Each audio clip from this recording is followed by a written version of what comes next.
faithful man, a man who until his impeachment last year served as the Deputy President of the Republic of Kenya.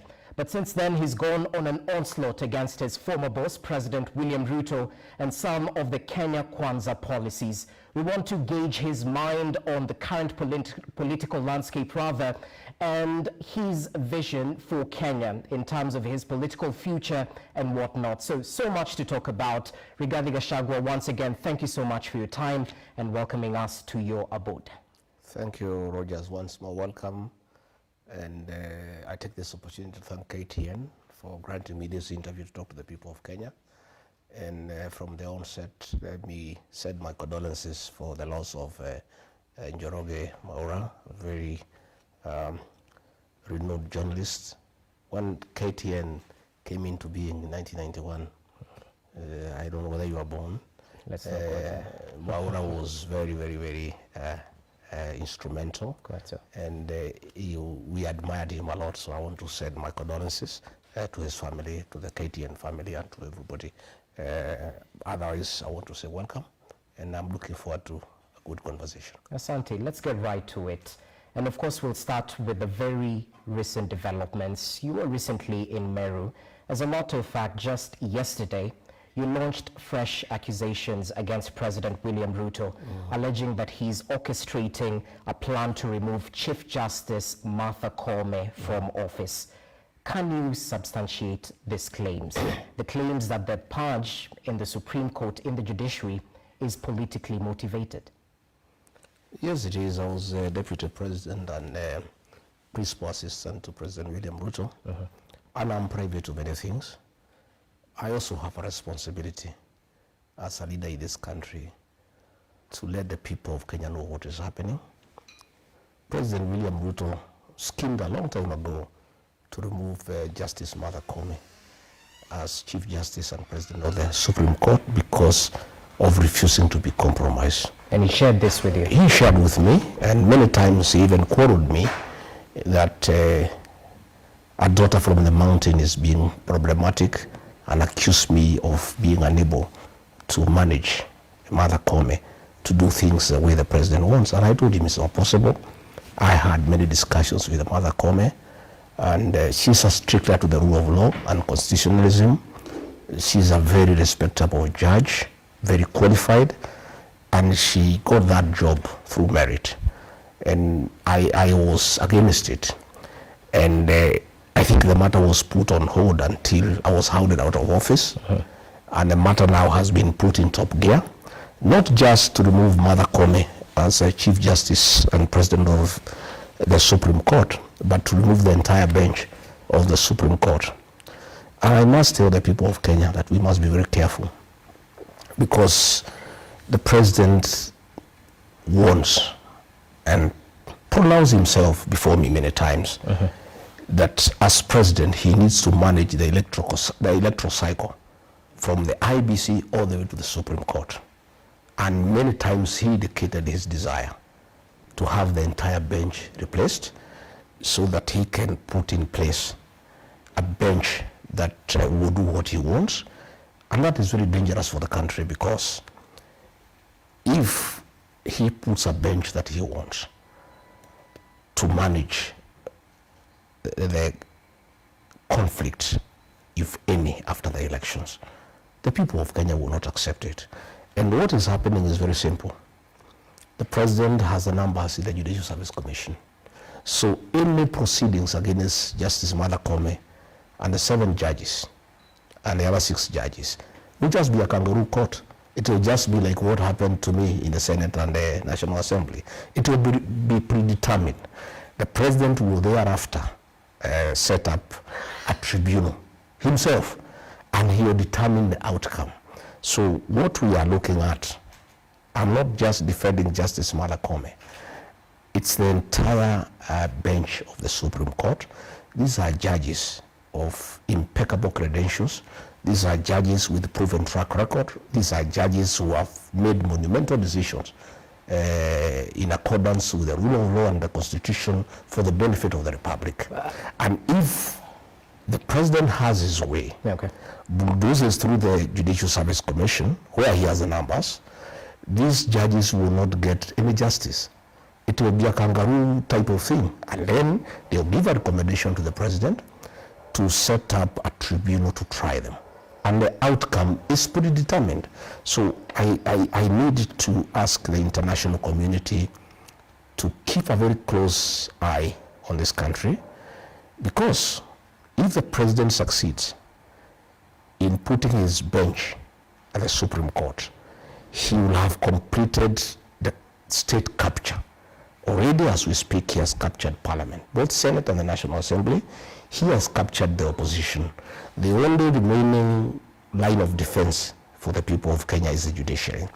So if he succeeds, as he has planned, it means that the president has really captured the entire country, all the arms of government, and he'll do whatever he wants, and that level of impunity is dangerous for our democracy, our constitutionalism, and the rule of law, and we must speak out, and it should not be allowed to happen. Okay, allow me to interject, because not too long ago, and some people may call you bluff for this, you were critical of the judiciary, which you so speak highly of currently, questioning its independence, whether there are overtures from the executive and whatnot.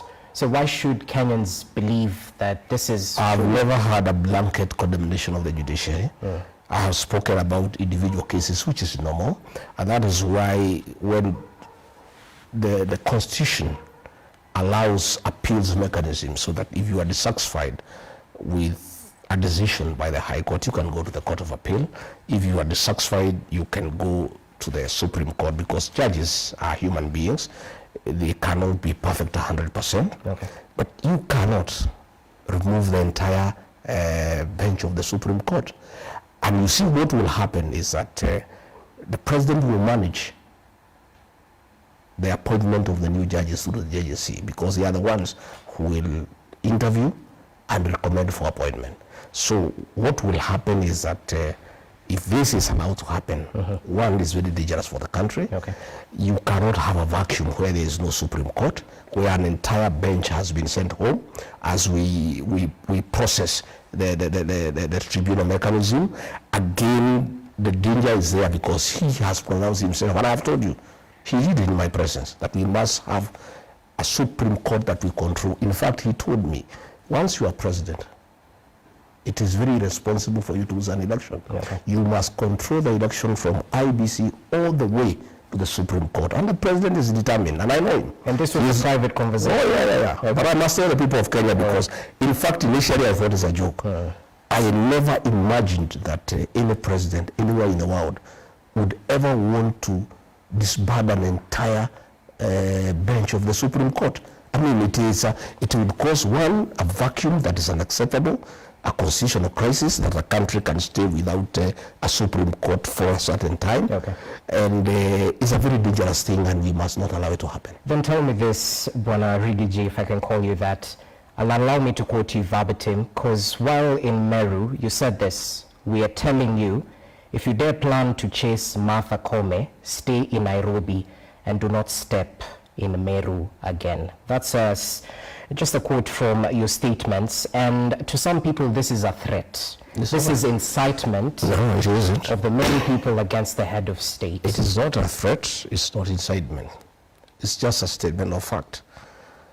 Many times I have offered free advice to the president. And when I was in office, I told him not to touch the mountain.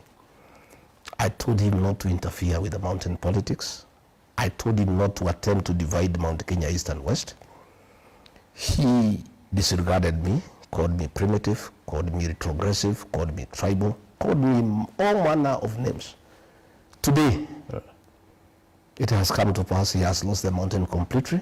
He is traveling on the tails of Honorable Raila Odinga to sustain his government, to keep it in power. All I was doing when I was in Meru, I was not in any way threatening the president. I was just telling him a statement of fact. 90% of the people of Meru are through with him.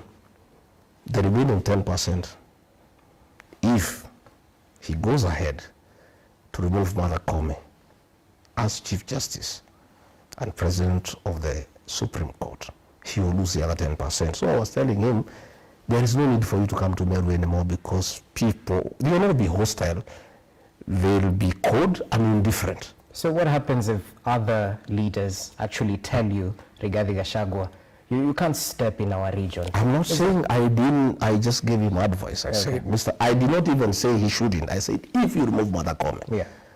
You know, I'm not saying he has not removed her. I said, Mr. President, you are planning with your deputy, the Mr. Yesa, because they are working together.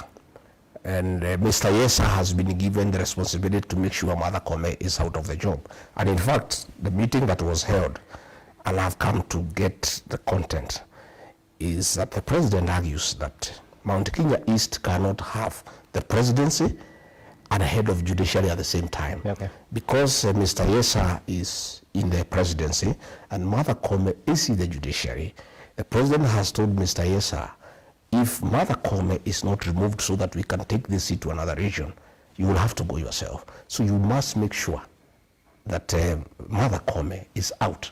In fact, that is a responsibility has been given. All these things that are going on, the petitions, the JSC, it is Mr. Yesa who is coordinating to save his job, because the president is clear that you cannot have the presidency in Mount Kenya East and also have the president of the Supreme Court and the Chief Justice in the same area. And now I was saying, I am not threatening the president. I cannot threaten. I just told him the truth. I'm a truthful man. I was in Meru. Mr. President, you have hatched a scheme with your deputy to remove Mother Kome as Chief Justice. If you succeed, and he can succeed because he was able to remove a deputy president who is elected by 7.2 million Kenyans. So the one for Chief Justice is even much easier. Once you do that, your relationship with the people of Meru is irreparably damaged. And there is no need for you even to come to Meru because you get a very hostile reception. As we speak, the situation in that Mount Kenya East is already very bad for him. The other day he sent messages of condolence to a funeral in Embu. And the people said, we want to hear nothing about it. He has not been to Meru. Meru is worse than Embu for him. If he succeeds now in removing Mother Kome, the people of Meru will even be more wild. They will be more hostile. And I was saying, Mr. President, because you don't listen. Okay. I tried to advise you, you did not listen to me. Now you are struggling. You are begging Raila Odinga to save you, to hold your government together. You are going home unless Raila holds your hand. And even if he does, I don't think he'll help you. If you go ahead with this scheme with your Mr. Yesa and succeed in removing Mother Kome, if you dare come to Meru, you will have a reception that is very cold, that is very indifferent, and it's not good. And why I was saying that, why do I say that, Rogers? The institution of the presidency is very important for this country, and is a symbol of national unity. And the president should be able to go everywhere in the country and get good reception. When people start refusing to listen to condolence messages from our president, it really demeans the institution of the presidency. I would one day want to be president. I would want that institution to be held in high esteem. So it is also my duty as a citizen. It is civic duty.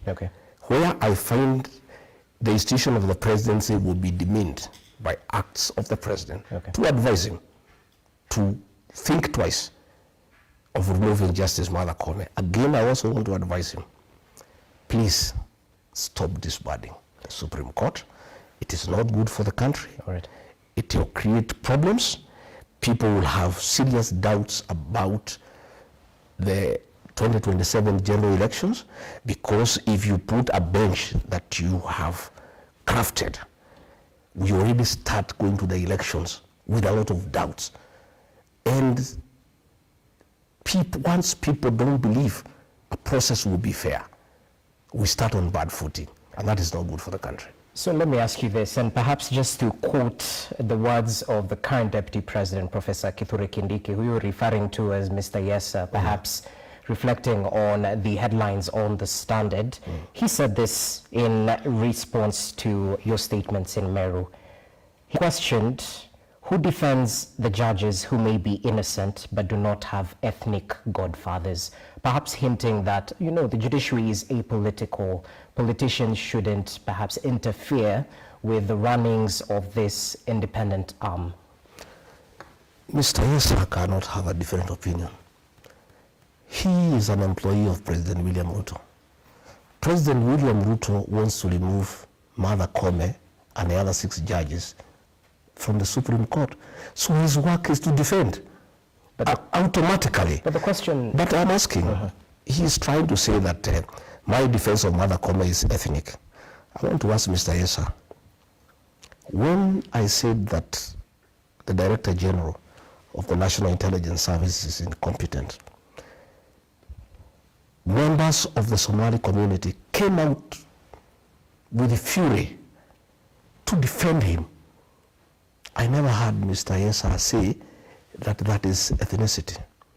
When ODM members threatened to remove Speaker Moses Wetangula, members of the Luhya Nation from Western Kenya came out in numbers to defend Moses Wetangula. I never heard Mr. Yesa say anything. But when the people of Mount Kenya see that there is a problem here, and one of our own is being victimized, then he says it's his ethnicity. Yet himself is one of us. But two wrongs don't make a right. But I am saying, that's what all communities do. The Somali community have defended their own. The Luhya people have defended their own. There is nothing wrong with regard to Gachagua defending his sister. And because our MPs and senators have been compromised by President William Ruto that they cannot speak for one or their own, Mr. Yesa cannot see anything different from what he has been told by this employer. Somebody must speak also for the mountain people. Okay. And I really have no apologies because I'm not the only one. When the Somalis defended their own, nobody raised an issue. When the Westerners defended their own, nobody raised an issue. And this is what is happening, Rogers, in this country. That the only people who cannot defend their own are the Mount Kenya people. It is called tribalism. But when other communities defend their own, or when they take a particular position, they are called tribalists. I saw the CS Interior saying that defending Martha Koome on my part is tribalism. Yet, 2 months before, when President William Ruto was under a lot of attack from all corners for mismanaging the country, that CS said that the president was being attacked because he's a Kalenjin. So I want to say, this profiling of the Mount Kenya people must come to an end. Right. The Mount Kenya people, like any other community, have a right to defend their people. They have a right to articulate their issues. They have a right to say what is good for them and what is not good for them. And I want to ask the Mount Kenya people not to be apologetic about who they are. None of us made an application to go to be born where we were, where we were born. That is God's decision. And we must be allowed as a people to have our own identity and to articulate our issues like all other communities do. So tell me this, and perhaps it's interrelated. What's the progress of your impeachment case in the corridors of justice? And equally, do you foresee an instance where you'll appeal all the way to the Supreme Court? I don't know. My lawyers will deal with it. By the way, I'm really list both about the impeachment and those matters in court. Is there any progress on that case? Yeah, we did file an appeal in the Court of Appeal. Because we were not satisfied with the bench, the 3-judge bench that was constituted by the Deputy Chief Justice, because the Constitution says she doesn't have such powers.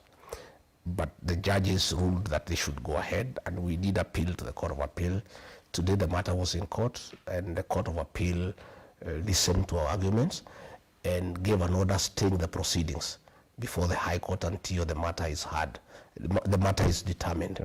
So our lawyers are dealing with that matter. That's our lawyers. I am myself on another assignment, a very important assignment of crafting a new political strategy and joining the other people of Kenya to work out a mechanism of how to get this country back on track, how to make sure that we bring in a new government that will observe the rule of law, a government that will not abduct and kill our children, a government that will not make corruption the official government policy, a government that will listen to the people and that will not just be doing things with impunity. That, to me, is my focus.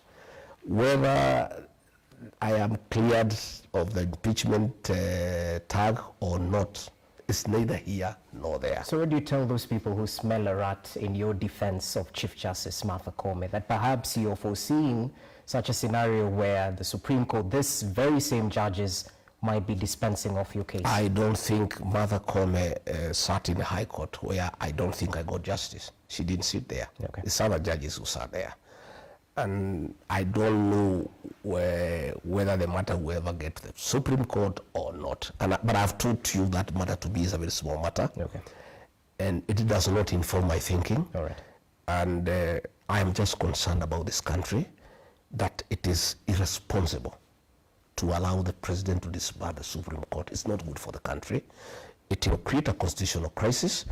Again, it will make Kenyans lose faith in the entire electoral process, because if the president succeeds and disbands the Supreme Court and installs his own judges in the Supreme Court, then this country is going down to the dogs. All right. The level of impunity will be in acceptable levels, and the president will have succeeded to capture the entire Kenyan state. He has captured the parliament as it is. He has captured the opposition. Now, if he captures the judiciary, okay, we are done. All right, yeah. Let's shift focus to other matters, because just today, the broad-based partners, President William Ruto and Raila Odinga, had a presser, a conference, a meetup at State House in Mombasa. And we definitely saw the dalliance between these two leaders. In Kenya, we've seen this statement manifesting that there are no permanent friends or enemies in politics, only interests align. Are you open to working with Raila Odinga, the broad-based partner of President William Ruto? I am open to working with anybody who means well for this country. And I want to take this opportunity to tell the supporters of Raila Odinga from Nyanza that they should not fight the mountain people, because we are not their enemies at all. We have a problem with President William Ruto. We have no problem with Raila Odinga and ODM.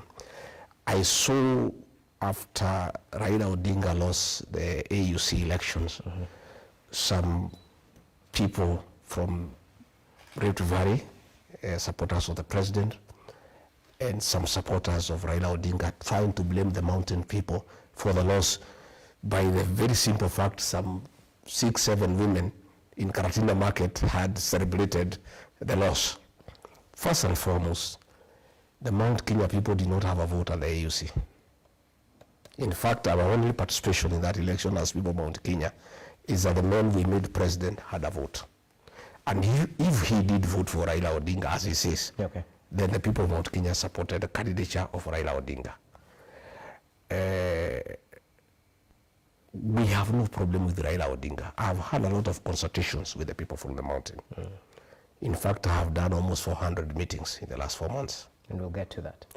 And the people of that area have asked me to look for friends. And we are open to working with anybody who means well for this country. You know? But we're talking about a man you decampaigned vigorously in the previous election. A man who mobilized his MPs to vote against you to the impeachment. The voting against me by ODM people is neither here nor there. The person who orchestrated the impeachment is William Ruto. That's the person we have a problem with. He deceived the ODM people the way he deceived all us in the mountain. And for the record, we, for many years, had problems with Raila Odinga because he had been demonized as somebody who is against the mountain people.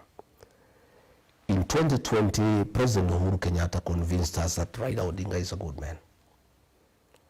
But President William Ruto, then Deputy President, convinced us that Raila is a bad man, he's a witch doctor, he is a lot of poverty, he means bad for this country, and William Ruto admittedly was more persuasive than Uhuru Kenyatta.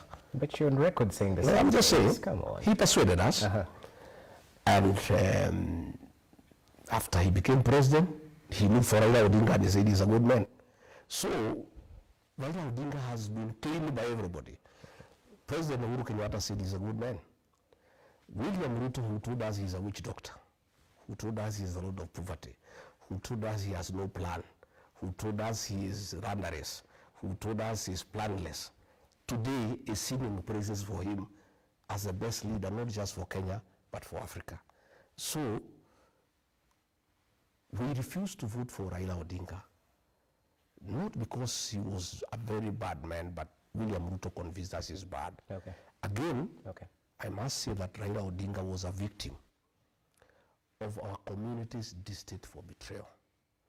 We felt that Uhuru Kenyatta had betrayed William Ruto by looking for Raila Odinga. So because we hate betrayal, we decided to punish Raila Odinga and Uhuru Kenyatta at the same time.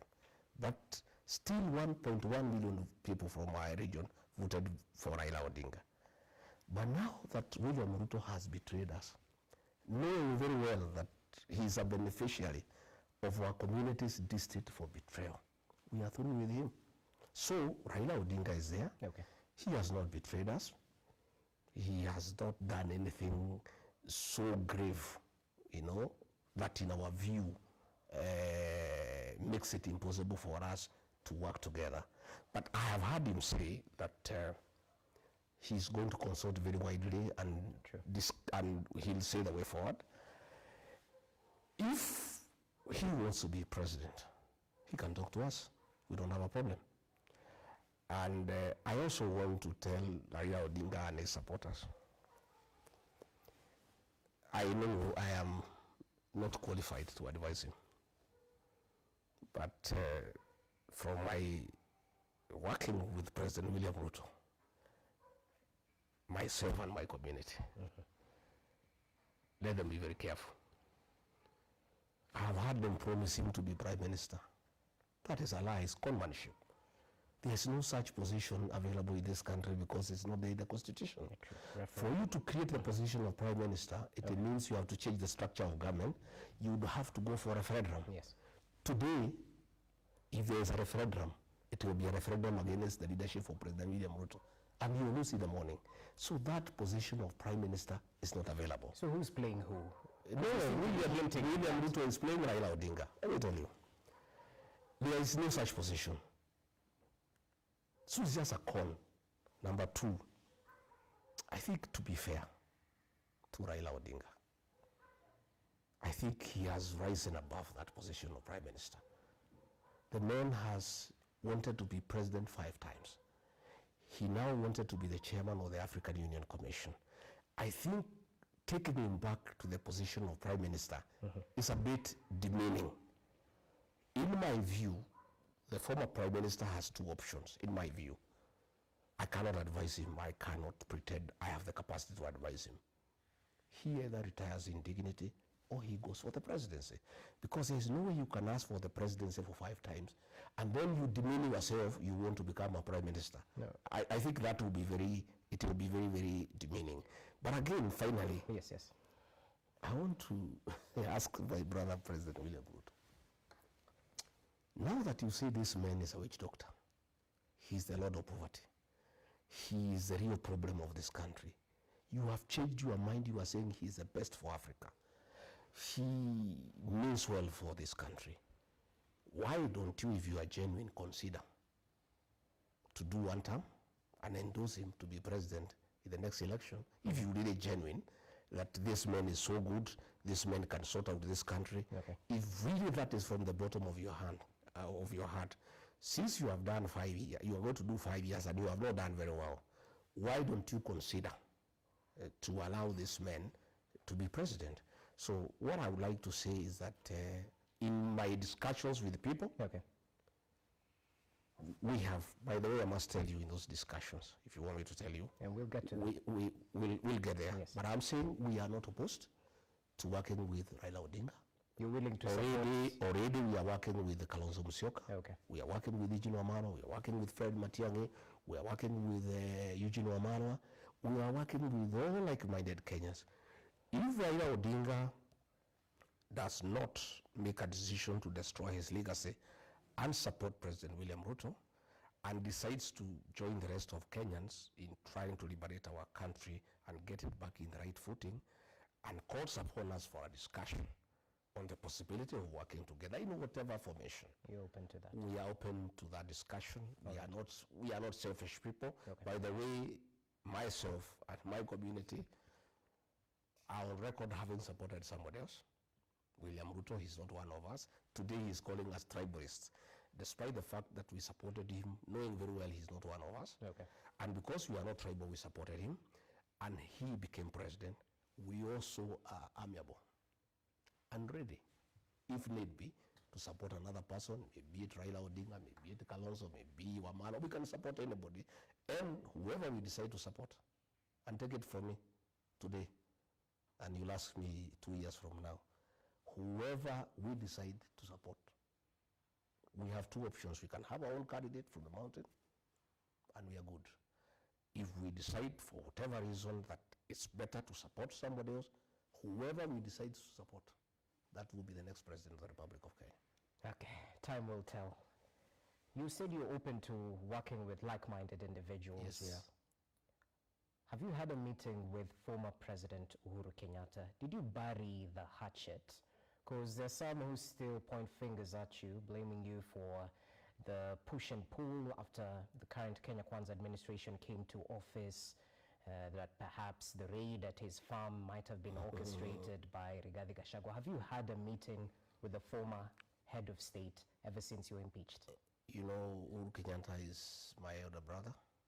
I was his PA, and he's our leader as a community. Okay.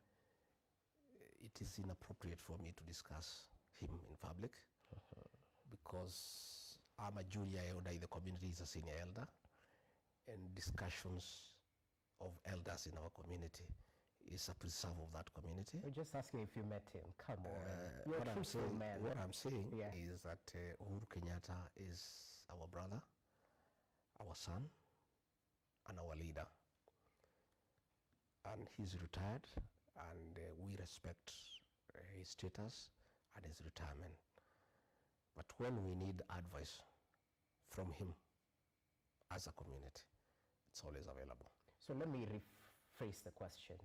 What do you tell those who see former President Uhuru Kenyatta's hand in the appointment of Uhuru's men, as they're commonly referred to? Some of the CSs we saw recently appointed, Mutahi Kagwe, Liki Nyanjui. There's no problem whether Uhuru had a hand or no hand. It, to me, is irrelevant. And he's a Kenyan. If he proposes some people to be appointed and they are appointed, so be it. What is important for us, especially for the mountain, is that those appointments amounted to nothing, because they were meant to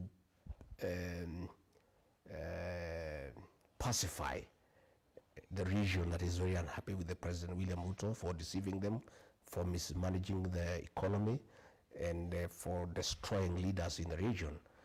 And immediately they were appointed, there was a saying among our people, Okay. that even if you revive Mwai Kibaki, Jomo Kenyatta, and Dedan Kimathi, nothing would change. So we are really not bothered. Let them go and work. They have been given a job to do. Let them go and do the job that they were given to do. We wish them well. If they can make a change and people of Kenya are better off than they were before they were appointed, we appreciate. They are our sons. All right. And we don't have a problem with that. Okay. Yeah.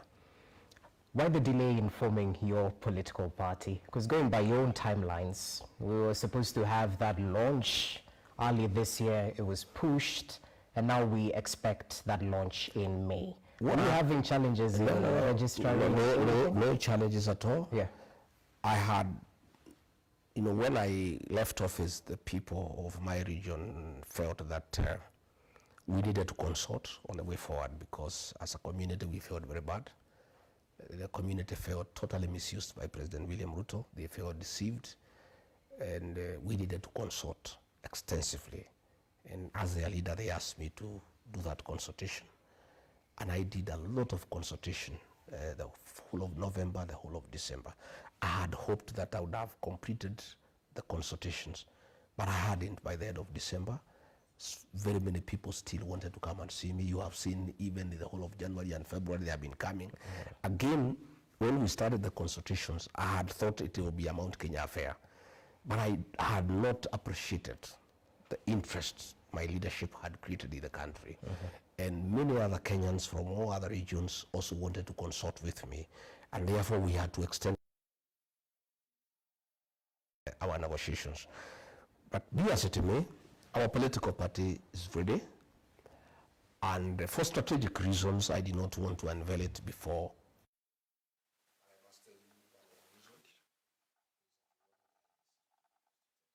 Right. Because quite a number of our senators and members of parliament want to resign from UDA and join our new party and go for by-elections. So we thought, my people thought that for us to get the right momentum, it's better for us to launch the party when IBC is in place. I want to give that reason now, because I've got quite a number of people who are through with UDA. They don't want anything to do with UDA. Just from the mountain? Especially from the mountain, because the whole mountain has moved from UDA. By the way, UDA now is a shell. UDA was Rigiji at the mountain. Without Rigiji at the mountain, there's no UDA. There's no party there. And our members, our supporters, in fact, if you mention UDA, and you have found even the MPs who move around with the president, they don't talk about UDA. Even the president, they don't mention him on the ground. So we decided that we want to wait for the IBC to be constituted. Then we launch our party so that we pick up with the momentum. We'll have several by-elections. We have today, as of today, 139 MCAs who want to resign from UDA and go for by-elections. We have. So you're going to force a by-election? We are going to have a little. Simply what you're saying. We are going to force a little general election after IBC is constituted, because our people do not want to live a lie. The mountain people, my brother Rogers, are honest people. They are people of integrity, and they don't know how to pretend. When they are through with something, they are through. And when they want to move on, they want to move on. So we have senators, we have members of parliament, we have MCAs who cannot pretend that they are in UDA. And are they the and they will repeat what Raila did in 1994. And I admire Raila Odinga because I remember 1994. He left Ford Kenya and went to NDP, and he resigned and he was re-elected. And since that time, his career has been very rosy. Even I'm encouraging my MCAs, MPs and senators, the ones who make that very brave decision, because that is very courageous. To leave a seat you have been elected, you resign and go back to the people. It's very courageous. But I want to assure them, the way I'm listening to our people, any leader who makes that decision will be re-elected without a doubt, with very serious majority. Number two, they will be heroes of our people. And their politics will be rosy for decades and decades to come. So that is one of the reasons why we have delayed. But I want to say our party is ready. Okay. And I want to correct, I have seen a lot of people trying to say that our party is for the region, for Mount Kenya. It isn't, it's a national party. By the way, I have a lot of people who are interested in joining our party. And the mountain will have a home in that party. But it's a national party for everybody. But that will be the home of the mountain. Just like ODM is a serious party, but is the home of the Nyanza people. Ford Kenya is a serious national party, but is also the home of people from Bungoma and Trans Nzoia. You know, Wiper is a national party, but is also the home of the people of Ukambani. Okay. That's the way politics move, because politics are local. And our interim national chairman is from Kajiado County. Our interim national organizing secretary is from Machakos. Our interim deputy party leader is from Kakamega. Our interim assistant national treasurer is from Kuria in Migori. Ours is a serious national party. I'm the party leader. Okay. It's a serious national party, Yeah.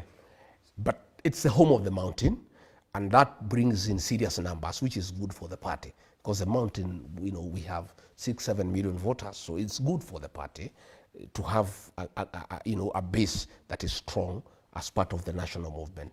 But we are very serious movement. We are very serious following in Kajiado, in Narok, in Samburu, Okay. in Kakamega, in Kisii. We are a serious national party. Then tell me this. Have you thought of the implications on the taxpayer if you instigate a by-election?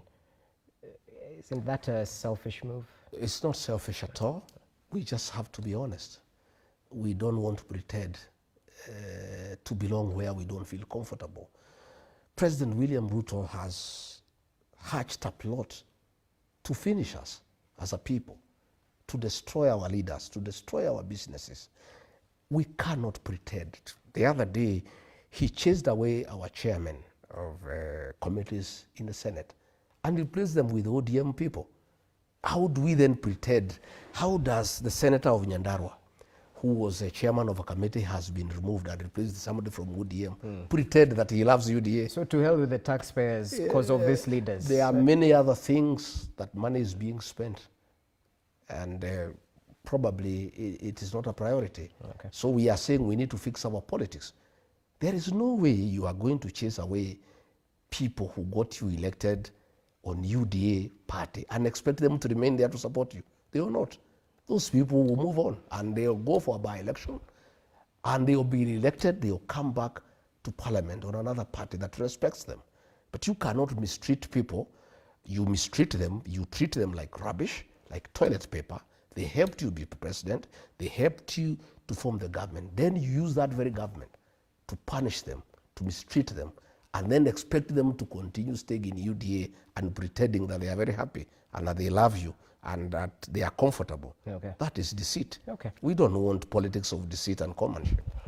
Interesting. Let's go to Wamunyoro. We might not be in Wamunyoro, but the essence seems to be here. Because needless to say, you've managed to quickly convert your Wamunyoro home into a new center of power, meeting dignitaries, defectors, and planning your next move. But as we witness heightened activity in your Wamunyoro home, you've mentioned up to 400 meetings. That's in 4 months, so each month 100 meetings thereabout. Your critics argue that you're slowly reintroducing the culture of kingmaker in Mount Kenya region, that you would go to the lengths of decampaigning Mount Kenya political leaders. And mind you, it's not based on how they've served the people in their constituencies, in their counties. It's simply based on their political affiliation. Well, to start with, there is no crime in being a kingmaker. Politics is about kingmaking. If Rigathi Gachagua and the mountain will be the kingmaker in the next election, so be it. There's nothing wrong. And by the way, we'll be king or kingmaker, either way. And there's nothing wrong about that. That is politics, and it's the practicality of Kenyan politics. Number two, there's nothing about Wamunyoro. Wamunyoro is just my home. It's simply I've shifted the base from the official residence of the deputy president to Wamunyoro. I was removed from office, but my followers went with me. So I'm still a leader with a serious weight in the country. And that is why they troop to Wamunyoro. And nobody comes for money there. They bring food, they bring goats, they bring chicken, they bring bananas. They come to see their leader and consult with him. Okay. You know, William Ruto had cheated the MPs from Mount Kenya region that once I'm removed from office, in 2-3 weeks I'll be forgotten. I think he must be having a shock of his life because he didn't understand our people. He was not one of us. We elected him. At a certain point, he imagined he is the leader of the mountain. And I tried to talk to him. I thought, you are not the leader of the mountain. You are just a beneficiary of the mountain's people destined for betrayal. They just voted for you because they felt you had been betrayed. And because they hate betrayal, they voted for you and followed you. But you are not their leader. I'm their leader. And he couldn't take it. And he thought that he would get rid of me and life would just continue. But the entire mountain left with me and followed me to Amanyoro. That's why you find the places of beehive of activities. The meetings you see in social media are the few that we report. There are many other meetings. You know ourselves, we are descendants of the Mau Mau struggle. We are very secretive people. We do meetings, many meetings have been done, and very serious decisions have been made by the community of how we proceed going forward. What decisions are these? One, the decisions have been made. One, that we are through with the President William Ruto for 5 reasons. One, he has betrayed the mountain. Number 2, he deceived us that he will work for us, he will do our projects, he will fix the economy, he'll make sure business is thriving. He has done the exact opposite. He has destroyed the health system. SHA is not working, patients are suffering. Today, the private hospitals have discontinued that program. The university financing model, he destroyed it. University students are at home. Okay. The economy is destroyed, overtaxation, destruction of business, evictions, demolitions. Really, the country has come to a standstill. Again, one or another reason is that when the mountain started moving out from President William Ruto, he activated a criminal gang that was very notorious in the Mount Kenya region in circumcising women, beheading children, raping young girls. He activated that group in the mountain to cause problems, and the people are very bitter with that.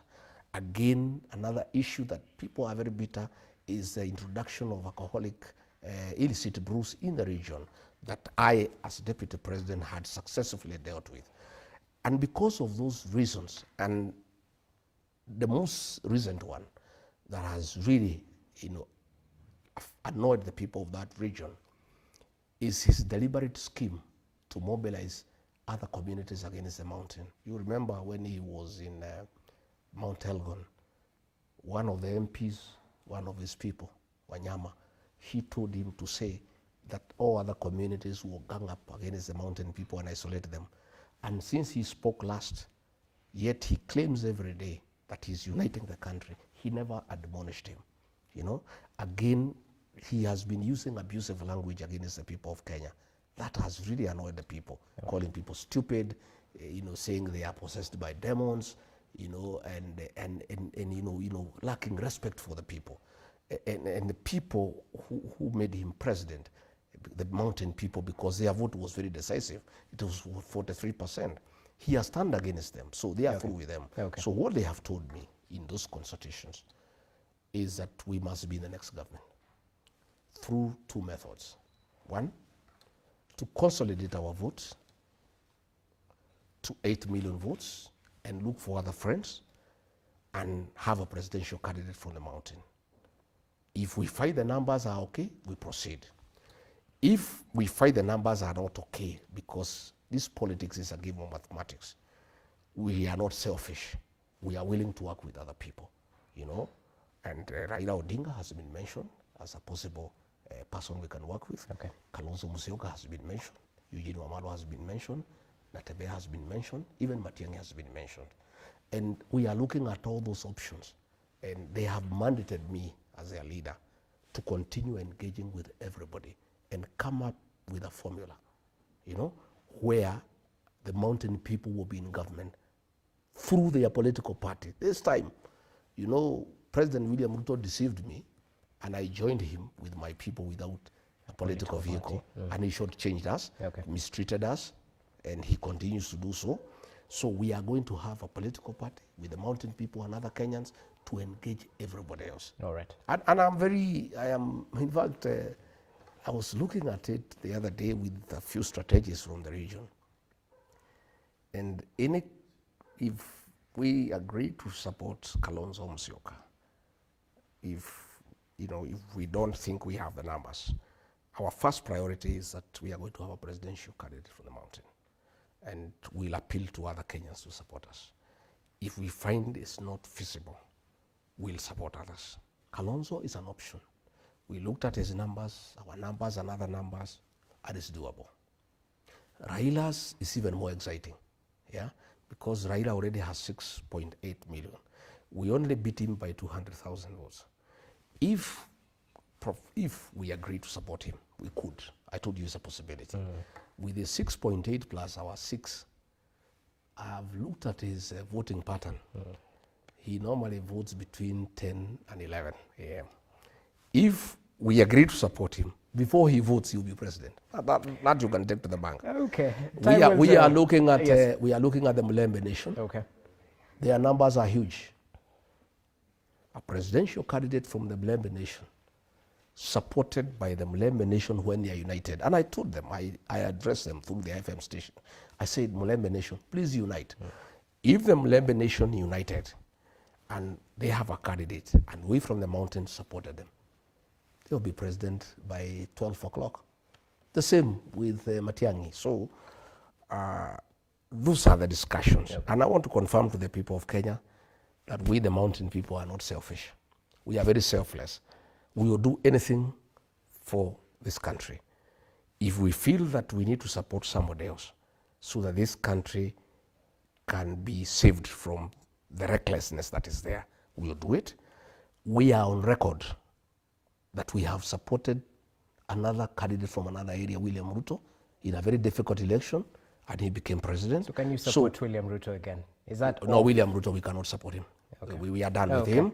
And it's also not good for the country. Okay. I have to take you back because I asked you, why are you making sure that you will decampaign members of parliament, not based on their track record, but because of their allegiance, their political allegiance? I am not decampaigning anybody for whatever reason. The mountain people hate betrayal. Ask William Ruto, he's a beneficiary of the community's district for betrayal. But they are even more angry when they are betrayed by their own. The community has told me. It's not me, I don't have a problem. By the way, I'm a very forgiving man. I'm a very staunch Christian. My wife here is a pastor, and she talks to me about forgiveness all the time. And she doesn't allow me to have a bitterness. She makes sure that I'm always amiable and open to forgive anybody. Okay. All those people who were against me, I've forgiven them. But they were also against the community. They made sure the community is embarrassed. The community became the laughing stock of other communities. When other communities are rallying behind their own, them, for cheap money, they betray their own community. The community has an issue with them. It's not me. And if they come to me and persuade me that they'll work for the best interest of the community and the country, I am willing to take them along. So if your people tell you but they have to work a job with President William Ruto. But they have a job. The people have already told me they don't want. Okay. Already, I've consulted them and I asked them. I asked them, can I work with William Ruto? They said no. He has betrayed us. It's over. That's it. He cannot. We don't. Betrayal in my community is a taboo. It's an abomination. It is never forgiven. It is punished. And I can tell you, many people that I've talked to will come up will be on the queue at 3 a.m. not to vote for anybody, but to vote somebody out. So those MPs, let them go and talk to the people, not me. I have no problem against them. Let them go and convince the people who elected them that they'll work for their best interest, that they will not put their stomachs first, that they will not be used by William Ruto against the community. Because what is annoying the community is when the president has put people together in a meeting to abuse the community and call them tribalists and call them stupid and call them primitive. Members of parliament and senate from our area normally clap for him. Our people are very bitter because of that one. So if they can go and convince the people that they mean well, that they have reformed, that you'll not betray them, that they have changed their character, that they can be relied upon to defend them and their interests, fine. Yesterday I was in Meru. Mother Kome is being fought by the president. The senator is not speaking. The MPs are not speaking. People are bitter. People are livid. And they are waiting for them in 2027. Because they are saying, how can our daughter be ostracized? And you are there clapping for the man who is doing that, and you are doing nothing about it. So, and other communities don't do that. And they are saying, they have noted, they looked at what happened in the defense of Wetanguda by the people of Western. They looked at how Nurdin Haji was defended by the people from Northeastern Province. Okay. But the people of the mountain, the president is using them against their own people by paying them small money. So they have a big problem with the people, not with me. Okay. So it's not me who is campaigning them. It is the people who tell me we want nothing to do with those characters. Who am I? Me, I'm a servant of the people. I listen to the people. Okay, well noted. So you seem to hint that perhaps a grand coalition like NAC in 2002 might be in the offing. How do you ensure all your interests are aligned? Because if you fool me once, shame on me. If you fool me twice, shame on you. Yes, that's why I'm developing A political. and I'm happy. In fact, this is God sent. I have 2 years. I have time to craft a very serious political party. And by the way, I do admire Raila Odinga and ODM. We may have had problems with Raila Odinga, but give it to him. He crafted a very serious political machine that has been there for 20 years. Again, the quality of leaders that are elected at the ODM is admirable. In fact, I will be going to ODM for benchmarking. I must talk to Raila Odinga. I must ask him, how did you craft this machine? How have you kept it going for 20 years?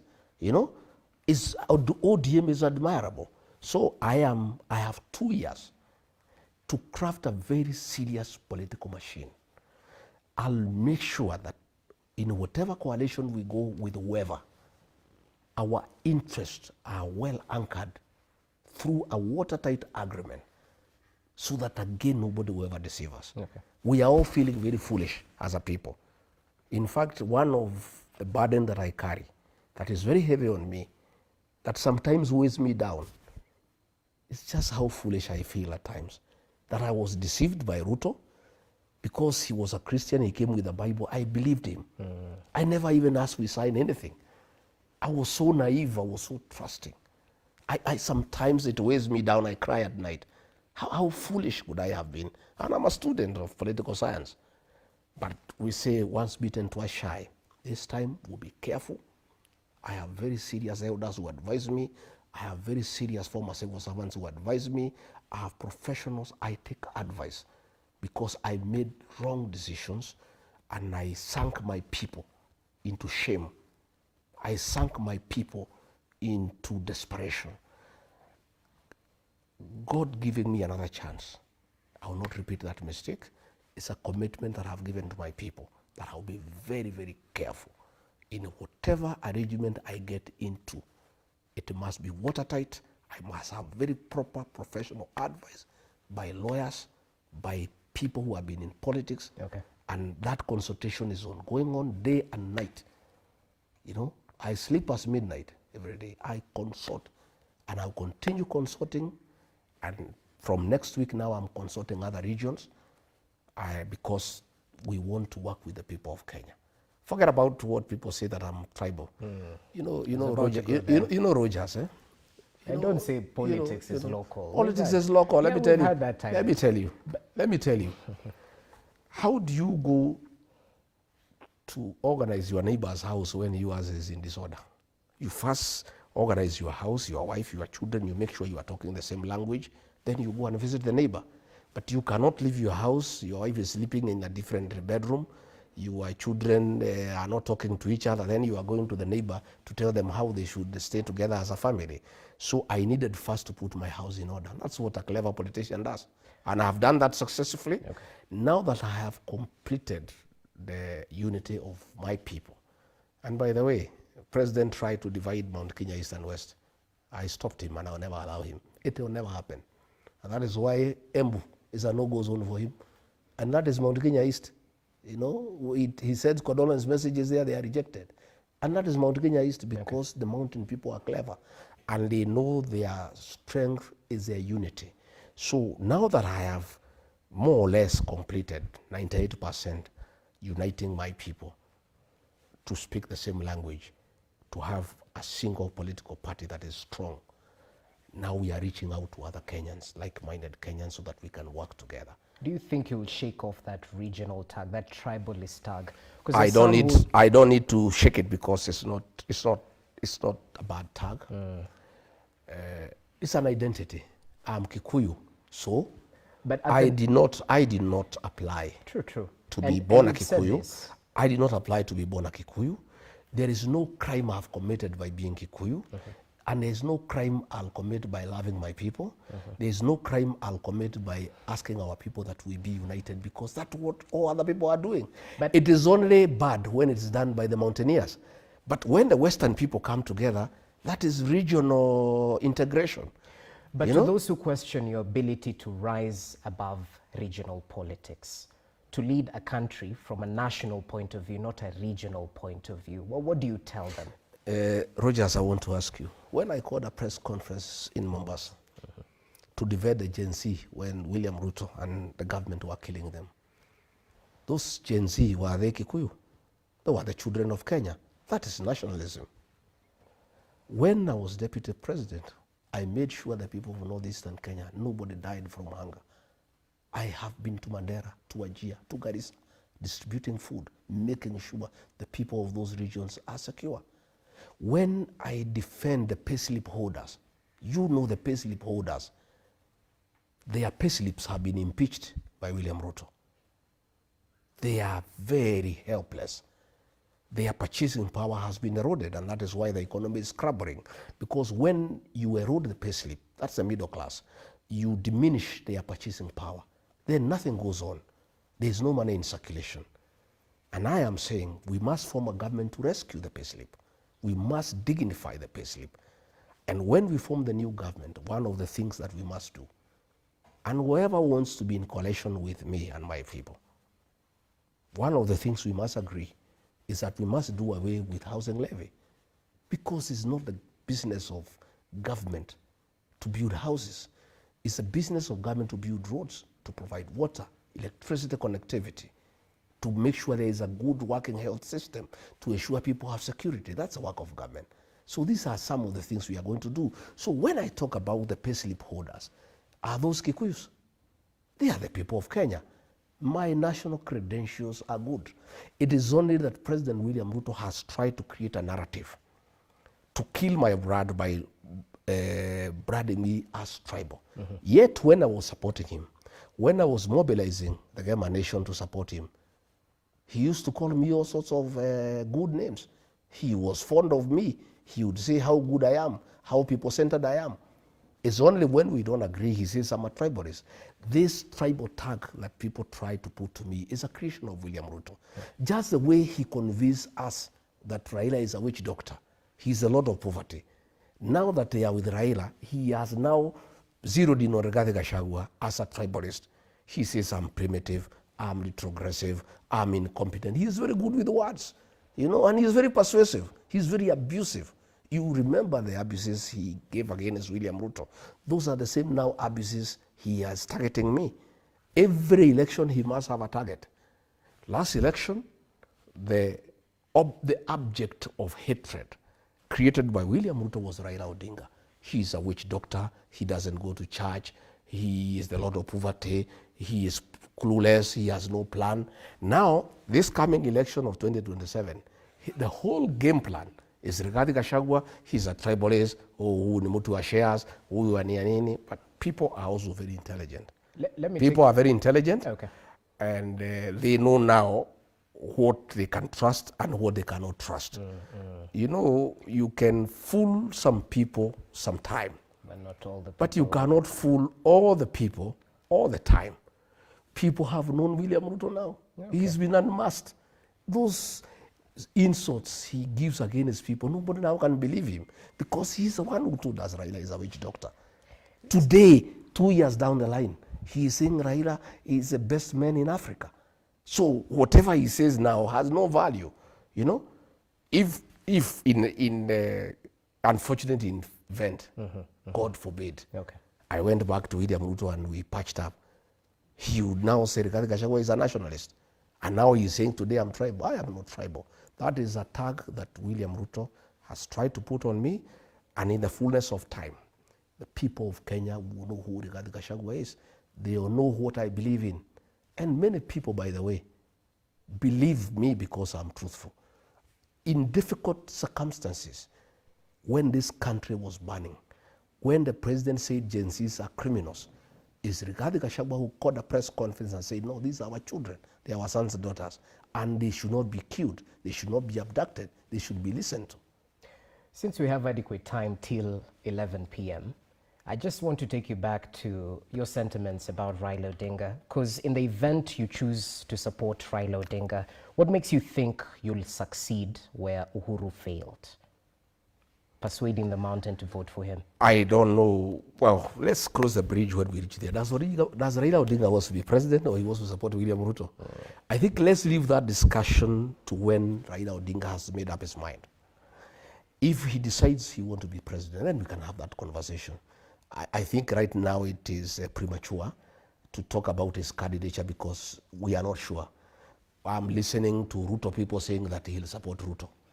I'm listening to some ODM people whom the president has paid. And the president is very good in dividing people. And let me tell the ODM people, the same way he tried to divide the mountain, he's going to divide ODM. And you can see already some ODM characters who are being paid are already dividing ODM. You can find there is one section in ODM that is supporting William Ruto. There is another one of Akina, Sifuna, Orengo, Anyang, who are talking a different language. I see very serious attempt by the president to divide ODM. And you know, one time I asked him, when we were pushing Baba to go to African Union, and we were talking. We were not good friends, but we were talking. We would have a conversation. And I asked him, this Raila thing you are pushing, what's the head game? He said, fine, we want this Mzee to go to AU so that I can take over his block. I said, how will you take it up? He said, let's do ODM, I'll finish it, I'll destroy it, I'll take it over. And once Baba is gone, I'll have a few days, I'll get the MPs, everybody rally them behind me. That's what he told me then. And I think if Baba went, to a certain extent, he would have succeeded in dividing ODM. I don't think that is possible now, because I think Raila Odinga has built ODM for 20 years. I don't think, even if he wants to work with William Ruto, he'll allow him to destroy ODM. I think he'll still want to have ODM as a strong party. And if he wants to have a coalition with William Ruto, he would have ODM as a distinct political entity. What I would not understand is at what he would be in that coalition, because Raila's dream has been to be president. And by his status, even age, experience, exposure, he's presidential. I don't know what other role he would play in a coalition with William Ruto, but that's his decision. Once he makes a decision what he wants, then we can have that discussion. But I think it's premature now to because we don't know.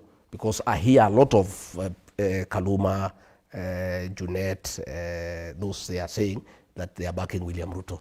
So I think it's premature to discuss whether he can be supported or not, because he has not decided what he wants. Once he decides and he says he is a candidate, then we'll sit with Kalonzo, we'll sit with Wamalwa, we'll sit with Natebea, Matiang'i, myself and others, and we look at the whole scenario. And whatever suits Kenya, I want to, from my end, I'm very selfless. So is my community.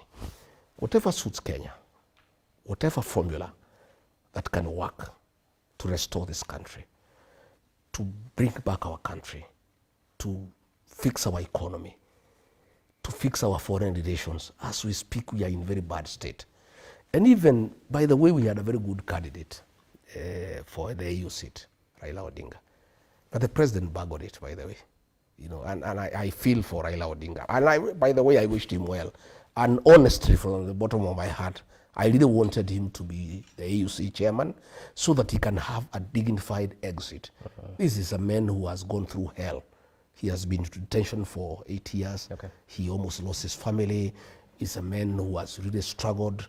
He was championed the second liberation. He has fought for democracy. He was very instrumental in the 2010 constitution.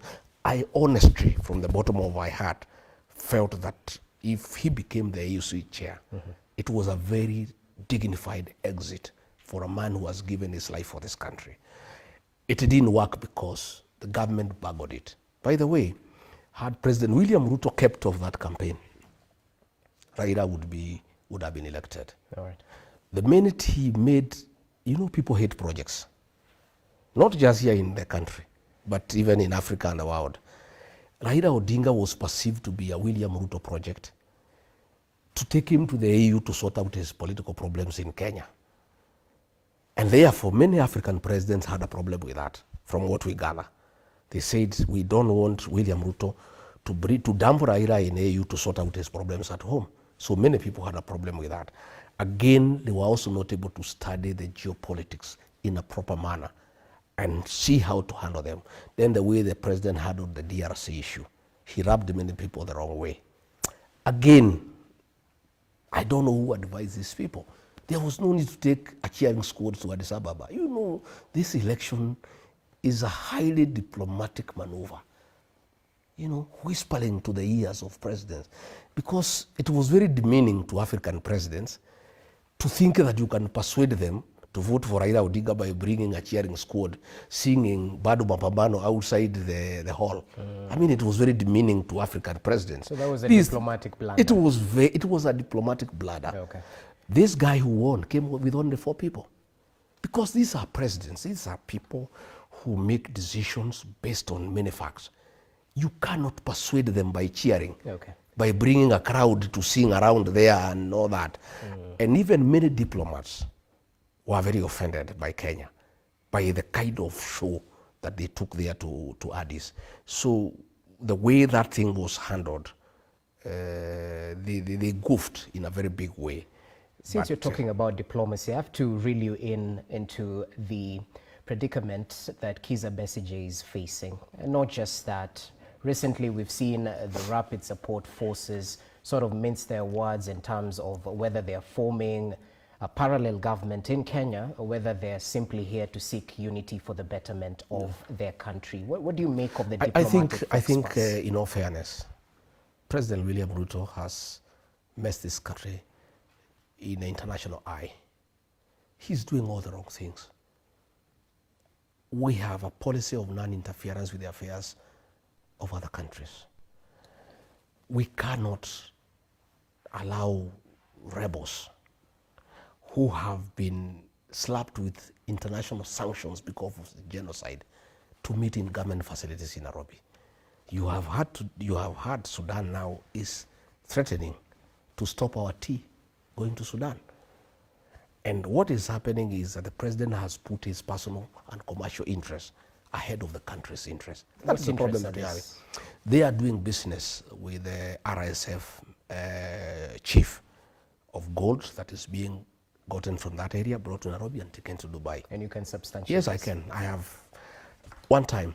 And, diplomatically, the president cannot invite Hamed here because he was vice president. And he asked me to invite him on his behalf. And he called me and said, sign this letter, invite Hamed here because I want to have a discussion. When was this?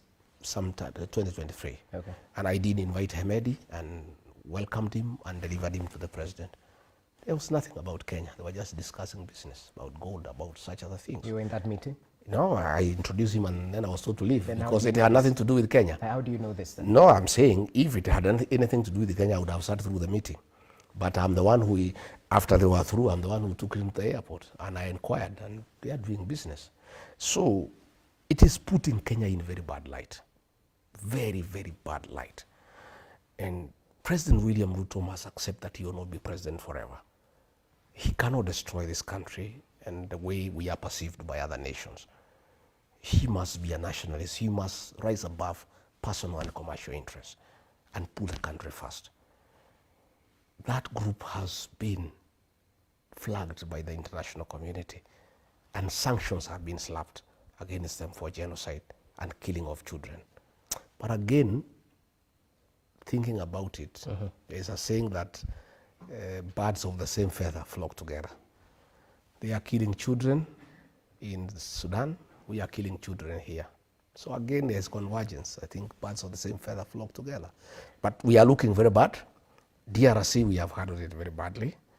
And in fact, I am told many African presidents are unwilling to get involved in peace initiatives led by President William Ruto because he is conflicted in terms of personal and commercial interests that he has put above national interests. All right, let's come back to the country. I'd like your take on the formation of IEBC because there seems to be progress after quite some time. Perhaps start off with telling us your take. Was a delay in formation of the IEBC by design or by default? Thereafter, what do you make of the process? Is it above par? The delay was by design. President William Ruto wanted the conclusion of the AUC bid before IBC can be formed because, you know, the changes that were made in parliament, there is participation of political parties. He wanted to be certain that they are on the same side with the Raila Odinga so that they can agree on the formation of an IBC commissioners that are friendly. He wanted to know whether Raila is on his side or not. So that is why that delay was there. And he's the one who was sponsoring those court cases to keep the delay going on. But I think after the international community raised the issues, he reluctantly allowed it to go on. I think now AUC has been, the AUC is concluded. I think even the discussions in Mombasa is trying to see whether he can be on the same side with Raila Odinga, so that probably if they are on the same side, they can agree on the commissioners that will be appointed. That's the way I see it. Okay. Just take you back to the matters of diplomacy. Now that the United States is withdrawing its funds, because President Donald Trump seems to put America first, can we survive on our own? It's not easy. You know, those programs, especially on health,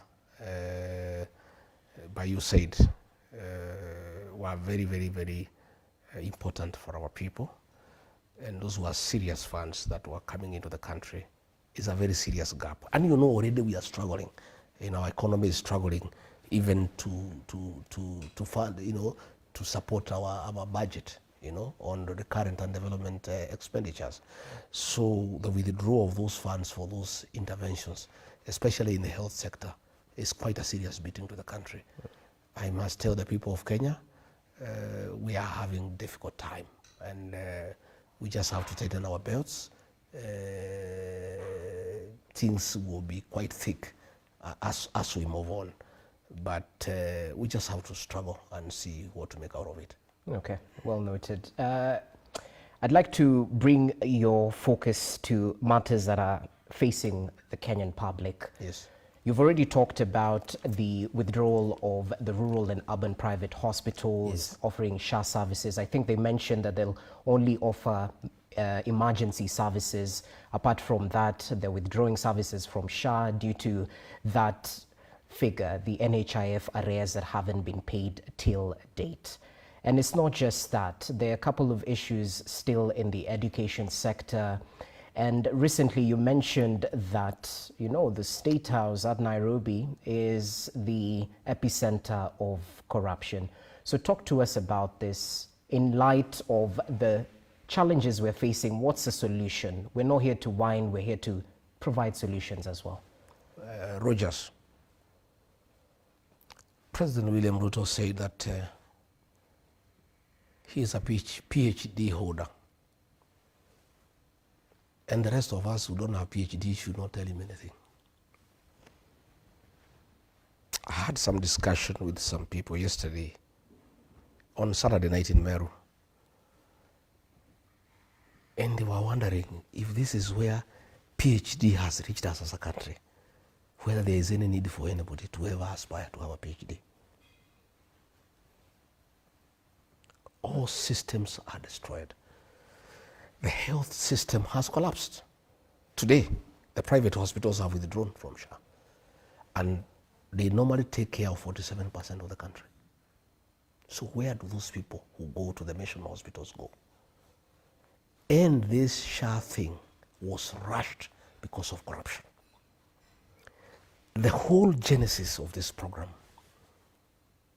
and why it was pushed down the throats of the people of Kenya without proper and adequate preparation was because of conflict of interest.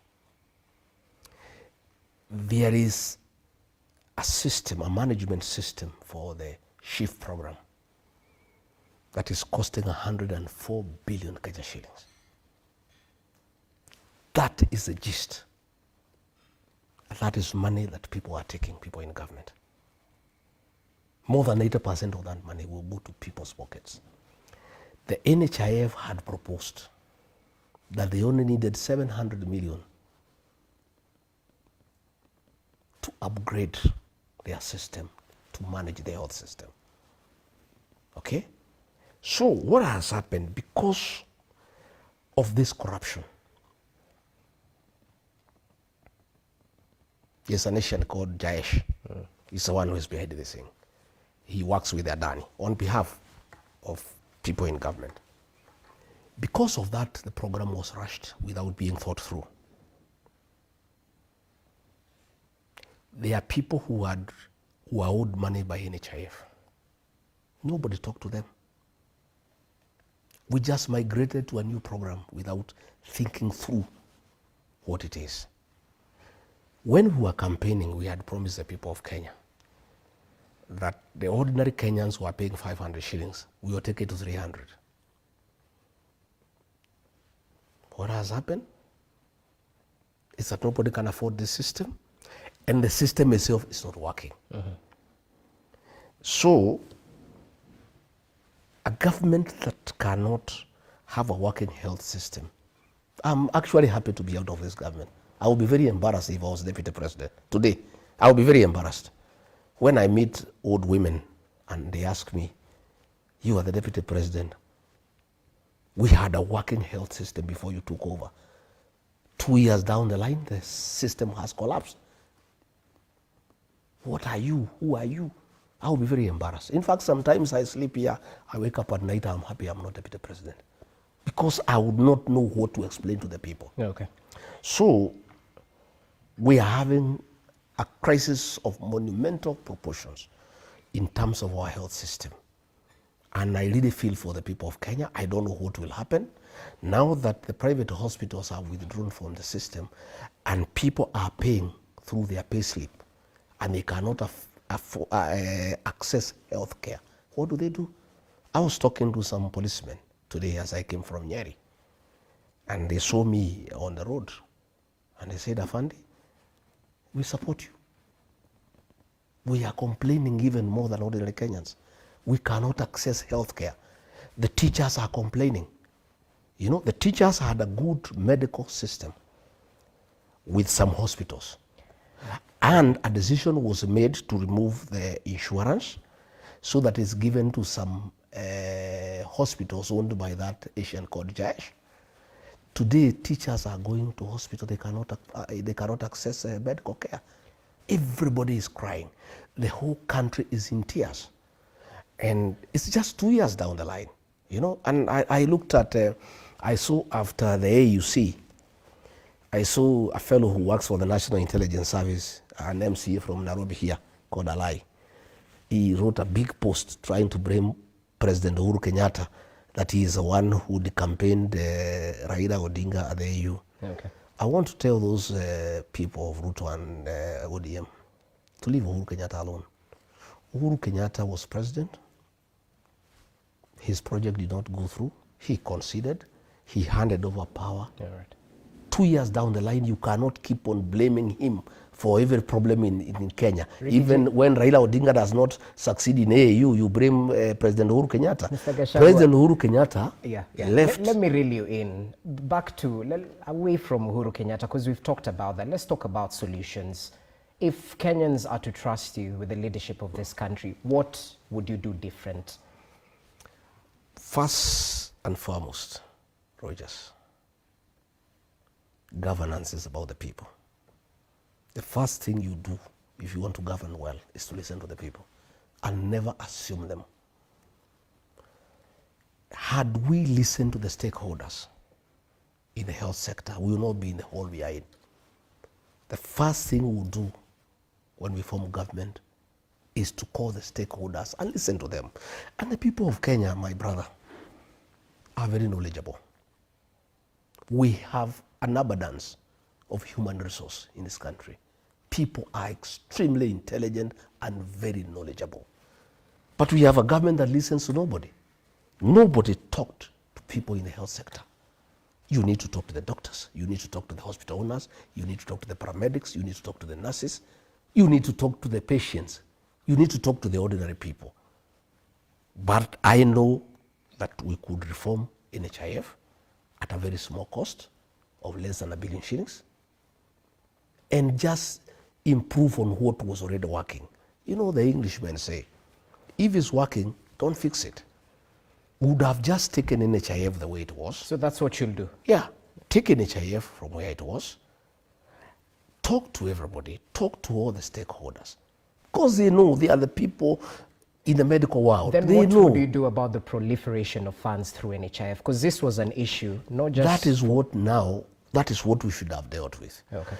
You don't, if a leg has pus, you don't cut it away and throw it away and look for an artificial limb. You try to find why there is pus. So what we did is that we said because people are stealing from NHIF, we throw it out and bring a new system where you steal upfront. Because that is what is happening with SHA and SHIF. We are stealing upfront. 104 billion. That is stealing upfront. And this money for SHA is being taken to a bank that has been bought by the powers that be. Even money for the housing program is being taken to a bank. We'll be giving details soon. You don't have those details now? I have them, but I'll slowly. You know, we have to keep it. We can't give Kenyans everything every day. The money for the housing fund, because one, the Ministry of Housing has no capacity to absorb those funds. The PS was saying they have made 2 billion shillings. Why were we deducting people money from the payslip to keep it in the bank? It's very insensitive. We started a levy fund without an infrastructure to absorb the money. The Ministry of Housing, the State Department of Housing has no capacity to absorb those funds. And they cannot even let the National Housing Corporation, which has a proven track record of building houses, do it. This money, more than 100 billion that has been collected from workers and from payslip holders, there is a bank that the people in power bought. Which bank? There is a bank. There's a bank. Yes. There's a bank that the people in power bought. Which bank? And all that money has been put in that bank. Which bank is No, this? we'll ask what I'll do, because I want to do things the right way. Yeah. I'll get one of the members of parliament who works with me to ask a parliamentary question that must be answered. We would like to know where that money has been invested. Then you'll know that bank, and that bank was bought after we came into office. So it's about personal interest. Again, look at eCitizen, you know, Rogers. When we came into office, the president called a meeting, and he wanted to know why eCitizen was in private hands. And he was very furious. And the National Treasury was there, ICTA was there, the CS ICT was there with the PS, I was there, and he said there's no way we can collect funds from government people, from people wanting services from government and give it to a private people. That eCitizen should be owned by the National Treasury. And there were several meetings. Later on, that matter died. I was not called for any other meeting. Later on, I came to learn that people in government had actually acquired shares from eCitizen, and immediately the government went overdrive in making sure that all government services are onboarded on eCitizen. As we speak today, the private people who own eCitizens are people within government, and they are milking billions every day. That is why there was a big push, you know. It was done by another lawyer, it's called a deal, it's an Asian fellow. These are the guys who are doing all the deals in this country. He's the one who was able to blackmail the owners of the eCitizen and force them to cede certain shareholding to people in government. And he crafted it. What is happening now, why every government service was onboarded, is so that the new owners of eCitizen can make money. It's not for the country. Can you name them? It's not for the country. Can you name them? No, it's you now to do investigative journalism. Okay, I'm giving you the hints. Okay. I'm giving you the hints. Yeah. That from one, e-citizen is in private hands. And those are government people. And that is why the push for onboarding government services on e-citizen was done. And these are some of the problems that made me disagree with the president. Okay. Because this is pure corruption, it's pure theft. He called a meeting and said e-citizen cannot be in private hands. I only came to realize it was a strategy to get to know who owns e-citizen so that people can grab it. Well noted. In a minute or so, because we're pressed of time, now that you said Parliament is captured, there's an ongoing debate about majority, minority. Is this a circus from your point of view? It's a circus, doesn't matter. There is no distinction in majority and minority. They are one and the same thing. It doesn't matter. Ichongwa can exchange the seat with the Judet or the other way. It's still the same thing. They are birds of the same feather. Okay, Yeah. that's one of the questions from our viewers. Yet another one. They say you're part and parcel of the government that a section of Kenyans are against. Looking at the issues Gen Z were fighting for, good governance, end of corruption, tribalism, and all that. Why would Kenyans trust you this time round, considering you misled them in 2022? Well, when I misled them, when I went to government, I realized what I believed in is not what I got. The person I believed is a good leader, I found is not the case. Okay. I disagreed with him and he kicked me out of government. The very fact that I was kicked out of government for refusing to ills against the people of Kenya cleanses me before the people of Kenya. Okay. And I started talking when I was in office. I did not speak when I left office. When I called a press conference on the 26th of June in Mombasa, I talked against abduction and extrajudicial killing. I was still deputy president. Can you name these When abductors? you seem to know more than we do. Name these abductors. What building were they using? Because you drop hints. No. I said in that press conference, the abductions were being done by the National Intelligence Service. I said so. What building? The buildings are there. Which one? What I didn't want, there are some safe houses. One safe house is in Westlands by Nice. Another one is in Mwiki. Another one is in Lavington. And there's a commercial building in town. I didn't want to mention it because it's a commercial building and it would ruin their businesses. But it's for you guys to do your investigations. But even Justin Muturi, when his son was abducted, Kindiki was taking him in circles. Kome was taking him in circles. Nurudin was taking him into circles. Amin was taking him in circles. He complained to me the president was out of town. I called all these people, they were also taking me into circles. Okay. And we did agree with him, he faces the president. And he faces the president, and he has the president. If somebody disappears in Kenya in police hands, you go to court and file what you call a habeas corpus. A habeas corpus is filed against the Attorney General to produce that person in court, dead or alive. So Muturi asked me, since I am the father of this young boy, I'm supposed to file a habeas corpus against the Attorney General. I'm the Attorney General. What happens? So I advised him to go and face the president. He faced the president. Yeah. The president called Nurdin Haji.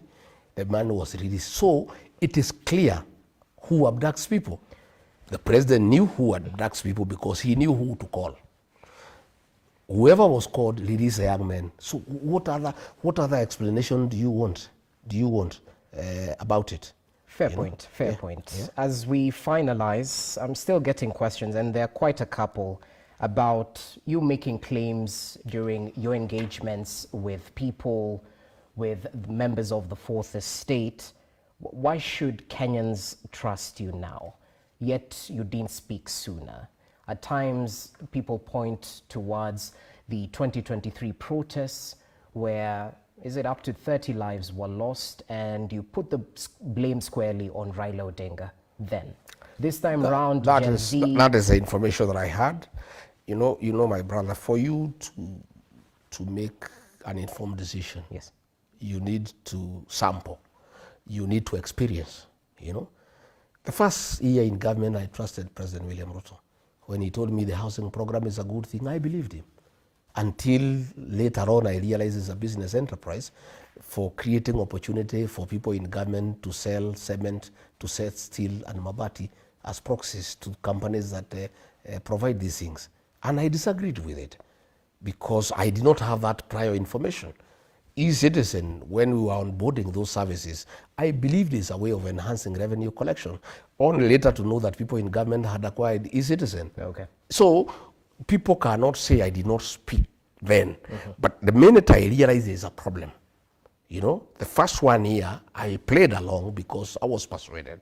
President William is very persuasive.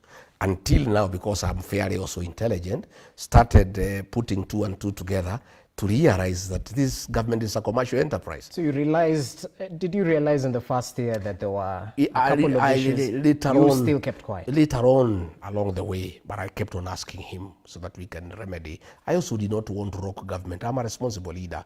I kept on persuading him, Okay. Let's do the right thing. Let us not overtax people. Let us not force people to do housing they don't want. I tried to persuade him. But in the second year, I started now telling him no. And we started disagreeing, you know, and I would say go to cabinet, finance bill I would oppose in cabinet. Demolitions and evictions I would oppose.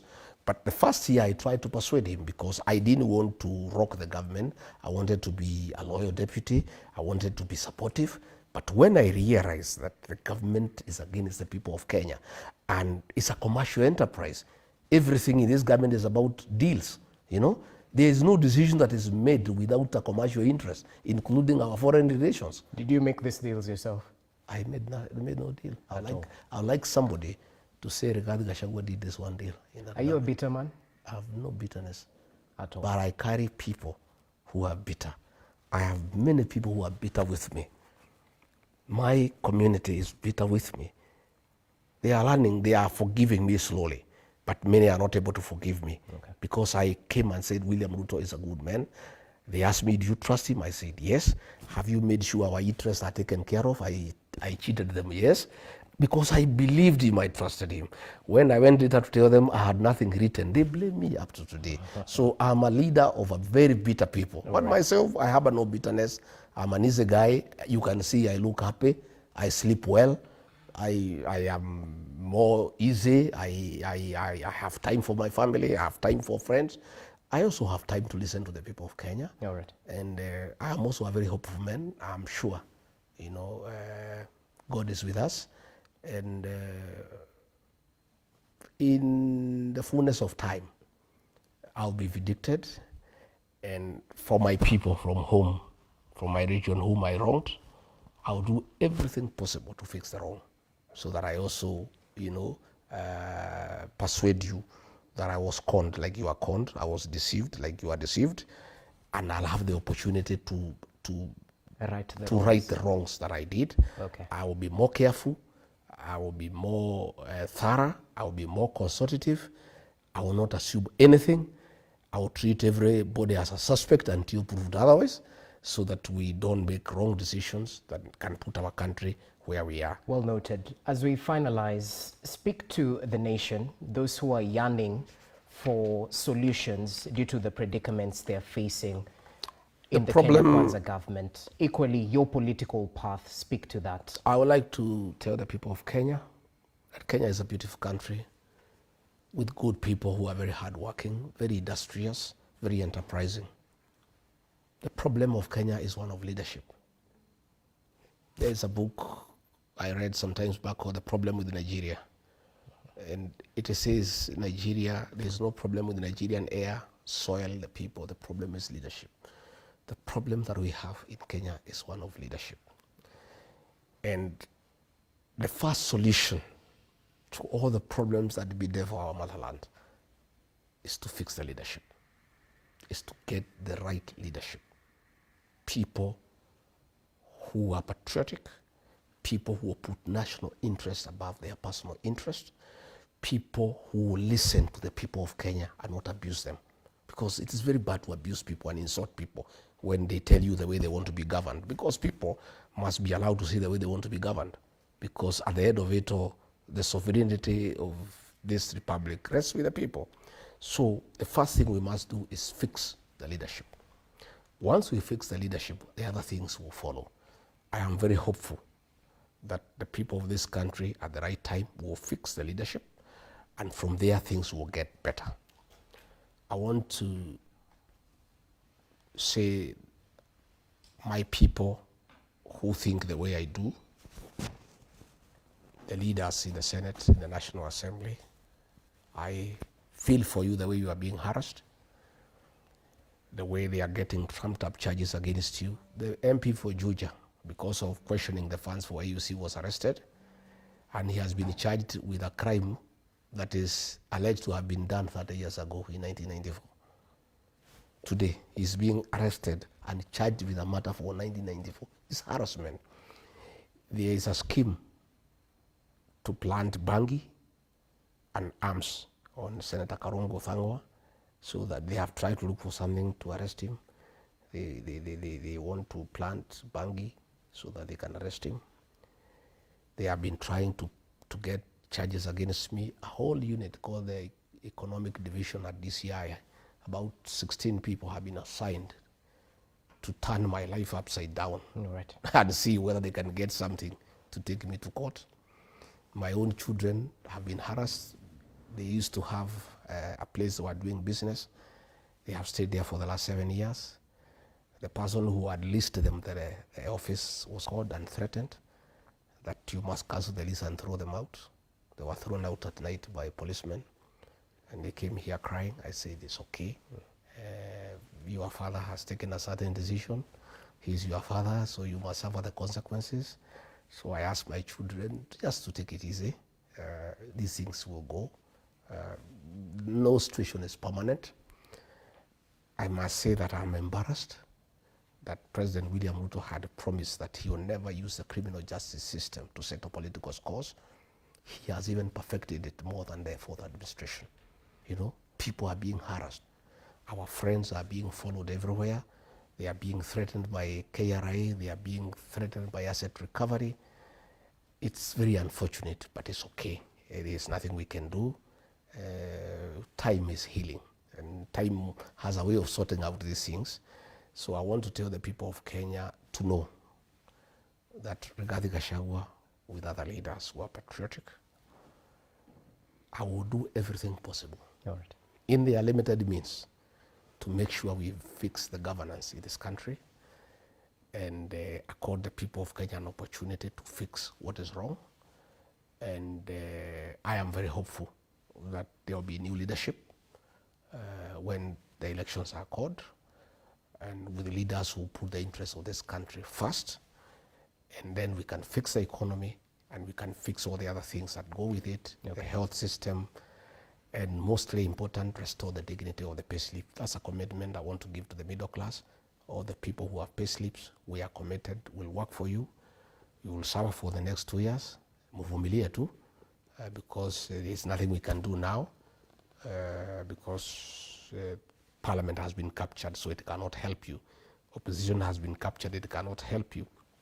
It's only the Kenyans who can help themselves. So I want to appeal to our young people, the Gen Zs and the millennials. You have a date with the destiny. You've done very well so far online, using your smartphone to bring awareness to the Kenyan people. But that is not enough. My sons and daughters, my grandchildren, we are depending on you as a nation. You must take IDs, you must register as voters, and you must come out and vote. What you are doing is good, but it's not complete. The final liberation of this country will be on the ballot box. And it's the Gen Zs and the millennials who will do it for this country. And they owe it to us as their parents. As we are getting tired, we are aging, we are getting a bit sluggish, our young people have a responsibility for us and for the country to sort out this issue. And they'll sort it out on the ballot by registering as voters and actually coming out to vote, and making sure they also protect the vote by making sure that everybody is aware of what is happening. Okay, well noted. Asante sana for your time. And it's not lost to Kenyans. By the way, it's an inside joke. They refer to this place as Wamunyoro Annex. This cannot be Wamunyoro Annex. Wamunyoro is a beautiful place. You should come there. Will you invite us next time? Yeah, come to Wamunyoro. Wamunyoro is a small village, and it is a symbol of resilience and defiance. And that is why people troop there, and self-determination. It is on the edge of the Mount Kenya forest, and it's very significant because it is in the Mount Kenya forest that ordinary Kenyans with no guns, with nothing, just a panga and a resolve to have freedom and their land, fought the British colonialists with their guns, with their bombs, with their aircrafts, and got freedom for this country. Okay. Okay. From Wamunyoro, we shall fix this country. I'll do whatever it takes with other Kenyans, with other leaders, so that we make sure we reclaim back our motherland and put the right leadership into this country that will bring prosperity, that will bring accountability, transparency, and bring development. All right. And improve the welfare of our people and make sure that Kenyans are happy and they are not struggling. Well noted. Asante sana for your time. And we can't end this interview without hinting what you'll be waking up to tomorrow on Kenya's bold newspaper, The Standard. The headline tomorrow is Raila caged, all to do with the power play in hand currently